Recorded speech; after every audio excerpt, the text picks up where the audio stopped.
Hello और नमस्ते YouTube.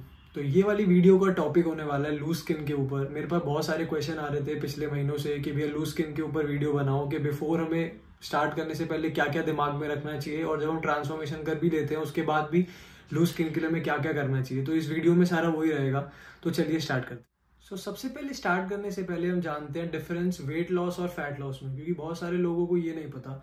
बहुत सारे लोग क्या करते हैं, जल्दबाजी के चक्कर में कि उन्हें वेट गिराना है, वो वेट लॉस करते हैं, एकदम से अपनी बॉडी को स्टार्व करते हैं, कैलोरीज को बहुत कम कर देते हैं, पूरे दिन भागते रहते हैं, कार्डियो करते रहते हैं। इससे ये होता है वेट तो कम हो जाता है पर जो आपकी स्किन है वो बहुत ज़्यादा लूज हो जाएगी और आप स्किनी फैट दिखने लग जाओगे और बहुत ज़्यादा वीक हो जाओगे और ये प्रोसेस फिर इरिवर्सिबल हो जाता है। और वेट लॉस में आप बहुत जल्दी क्रैश डाइट वगैरह करके वेट कम कर लोगे पर वो उतनी ईजिली वापस भी आ जाता है, क्योंकि बॉडी का वो होता है कि वो वापस से जंप बैक कर देती है जब आप नॉर्मल वापस आओगे। हमें अपना अगर वेट कम करना है तो हमें फैट लॉस को चुनना है। इसके लिए हमें क्या करना पड़ेगा, प्रोसेस को बहुत ज़्यादा स्लो रखना पड़ेगा और ग्रेजुअली कैलोरीज धीरे धीरे करनी पड़ेगी। वेट ट्रेनिंग पे आपका पूरा वो रहेगा, आपका फोकस कि हमें वेट ट्रेनिंग अपनी प्रायोरिटी रखनी है। जो कार्डियो है उसको आप ऐसे यूज करो पर as a tool, just to accelerate fat loss. ये नहीं कि उसी से सिर्फ रिलाय होकर फैट लॉस करना है, बिल्कुल नहीं, उसको एज अ टूल यूज करो। मेन फोकस वेट ट्रेनिंग पे रहेगा। हाई प्रोटीन बैलेंस डाइट होगी, अपने आपको स्टार्व नहीं करना, अच्छे प्रोटीन की डाइट खानी है, उसमें हेल्दी फैट्स भी होनी चाहिए और कार्ब्स वगैरह से डरना नहीं है। फैट्स और कार्ब्स आपको मोटे नहीं करते, तो इस मिथ से दूर रहना। और धीरे धीरे आप अगर इस प्रोसेस को फॉलो करोगे, अच्छी स्लीप रखोगे, अच्छा हाइड्रेशन रखोगे, न्यूट्रिशन रखोगे और आपकी जितनी भी बॉडी की नीड्स है, चाहे वो माइक्रो न्यूट्रिएंट्स हो, मैक्रो न्यूट्रिएंट्स हो, सारे विटामिन वगैरह को देख के करोगे तो आपकी बॉडी में बहुत ज़्यादा चेंजेस आएंगे और फैट लॉस करते चले जाओगे। आपकी बॉडी लीन लगेगी, टोनर लगेगी और धीरे धीरे लीन मसल वगैरह डेवलप करोगे। ये आपका चांस बहुत कम कर देगा लूज स्किन का। मैं ये नहीं कहता कि ये फुली नेगेट कर देगा, वो आपको डिपेंड करता है कि किसका वेट कितना है। अगर जिसका जितना ज़्यादा वेट होगा उसको उतनी चांसेस रहेंगी लूज स्किन वगैरह होने की। तो ये आपकी चांसेस कम से कम कर देगा अगर आप ये सारा प्रोसेस स्टेप्स फॉलो करोगे अच्छे से। और प्रोसेस को स्लो रखना, जल्दबाजी नहीं करनी कि बस अभी बस मेरे को तो एक महीने में इतना कम करना है, चाहे पागलों की तरह क्रैश डाइट कर रहे हो, वो सब मत करना। तो ये सारे वेज थे लूज स्किन को मिनिमाइज करने के लिए कि आपको ना आए फैट लॉस जब आप कर रहे होगे तब।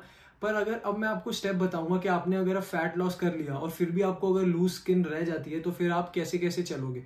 सबसे पहले तो मैं इसमें ये बोलूंगा कि आप इसमें मिथ्स वगैरह से दूर रहना कि कोई क्रीम लगा लो, कोई ऑइंटमेंट या कोई ऑयल लगा लो तो उससे लूज स्किन कम हो जाएगी।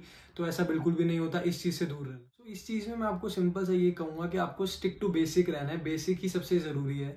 आपको अच्छे से वेट ट्रेनिंग करनी है। अगर आप अच्छे से वेट ट्रेनिंग करोगे, धीरे धीरे आप लीन मसल डेवलप करते रहोगे, जिससे आपकी जो स्किन है वो भी बेटर होती चली जाएगी।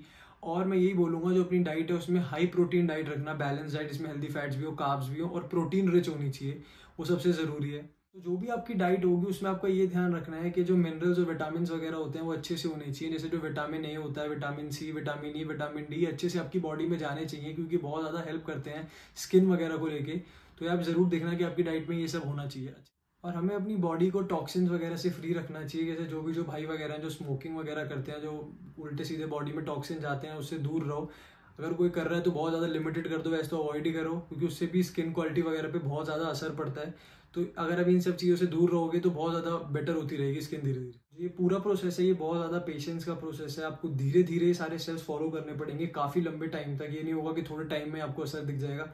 तो पेशेंस रखना, हर दिन अपना 100% दोगे, विद टाइम धीरे धीरे स्किन क्वालिटी बेटर होती चली जाएगी। और लास्ट में मैं आपसे ये बोलूँगा कि अगर आपने सब कुछ ट्राई कर लिया, ये सारे स्टेप्स आपने ट्राई कर लिए बहुत टाइम तक, पर फिर भी आपको लग रहा है कि मैं मस्कुलर भी बनता जा रहा हूँ पर फिर भी बहुत ज़्यादा good amount of loose skin है, वो अभी भी रहती है, तो फिर जो सबसे लास्ट ऑप्शन बचता है वो सर्जरी ही बचता है। क्योंकि उससे बेटर ऑप्शन कोई अब रहेगा नहीं, क्योंकि आप अगर ये सब ट्राई कर चुके हो, फिर आप मस्कुलर भी हो गए, बहुत टाइम भी लगा दिया, फिर भी अगर बहुत ज़्यादा अमाउंट ऑफ लूज स्किन है तो फिर ये कि सर्जरी वगैरह। बहुत सारे जो मेरे भाई वगैरह है वो मेरे से पूछते हैं कि क्या हमें स्किन वगैरह को अच्छा करने के लिए कोलाजन लेना चाहिए। तो पहले हम ये जानते हैं कोलाजन होता क्या है। कोलाजन एक तरीके से एक ऐसा प्रोटीन होता है जो हमारी स्किन में, जॉइंट्स में, लिगामेंट्स में और टेंडन्स वगैरह में पाया जाता है। एक तरीके से ये अमीनो एसिड्स वगैरह से ही बनता है। और धीरे धीरे जैसे हमारी एज वगैरह बढ़ती रहती है तो धीरे धीरे जो कोलाजन वगैरह होता है हमारी बॉडी में, वो धीरे धीरे उसका लेवल डिक्रीज होता रहता है। बाकी कोलाजन वगैरह को लेके जितनी भी रिसर्चेज वगैरह हुई है वो काफ़ी स्मॉल स्केल वगैरह पे हो रखी हैं। तो उसमें ये देखा गया है कि स्किन वगैरह, जॉइंट्स वगैरह को इम्प्रूव करता है। पर बहुत ज़्यादा ये रहता है कि जिन्होंने ये रिसर्चेज वगैरह फंडेड करी है वो कोलाजन सप्लीमेंट वगैरह वाली कंपनी है। कोई भी ऐसे इंडिविजुअल रिसर्च वगैरह नहीं देखी गई कि जिससे उतने लेवल पे रिजल्ट वगैरह देखा गया हो कि ताकि कि कोलाजन लेने से स्किन में इलास्टिसिटी, हाइड्रेशन या फिर जॉइंट्स वगैरह उतना ज़्यादा इंप्रूव होता है कि नहीं। बाकी जब आप कोलाजन सप्लीमेंट वगैरह लेते हैं तो आपकी बॉडी में जाके अमीनो एसिड्स में ब्रेक डाउन होता है, उसके बाद वो आपकी बॉडी पे डिपेंड करता है कि उस अमीनो एसिड्स को किस तरीके से वो यूज़ करती है और कहाँ यूज़ करती है। ज़रूरी नहीं है स्किन और जॉइंट्स वगैरह के लिए यूज़ करें। और बाकी हमें ये देखा क्या है कि जो स्किन वगैरह में कोलाजन होता है, अगर हम गंदे पोल्यूशन वगैरह में स्किन रहती है, सन एक्सपोजर वगैरह गलत रहता है और हम स्मोकिंग या टॉक्सिन वगैरह बॉडी में जाते हैं तो उससे भी कोलाजन वगैरह के लेवल जो है वो डिक्रीज होते हैं।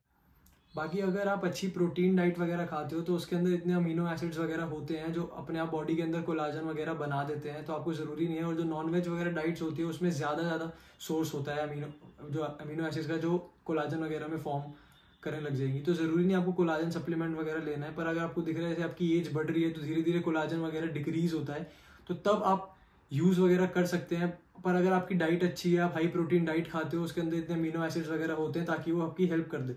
और ये देखा गया है कि जो ऐसे कोई मोटा बंदा अगर वो पतला होता है, बहुत ज़्यादा लूज स्किन आ जाती है, तो ऐसा कोई ऐसा रिसर्च नहीं है कि जो इतना बता सके कि वो लूज स्किन वगैरह को टाइट करने में हेल्प करता है कोलाजन। तो ऐसी कोई रिसर्च वगैरह नहीं देखी गई है कि वो लूज स्किन में उतनी हेल्प करेगा। बाकी जो आपको मैंने बेसिक्स वगैरह बताए हैं उसको फॉलो करो बिफोर फैट लॉस जब आप कर रहे होगे, और आफ्टर फैट लॉस उससे बहुत ज़्यादा हेल्प मिलेगी। पर पेशेंस रखना पड़ेगा क्योंकि सारा गेम ये पेशेंस का है। बाकी अगर ये वीडियो आपको अच्छी लगी हो तो लाइक करना, शेयर करना और चैनल को सब्सक्राइब कर देना। और ये मेरा इंस्टाग्राम हैंडल है, अगर फॉलो करना होगा तो फॉलो कर लेना। Thank you.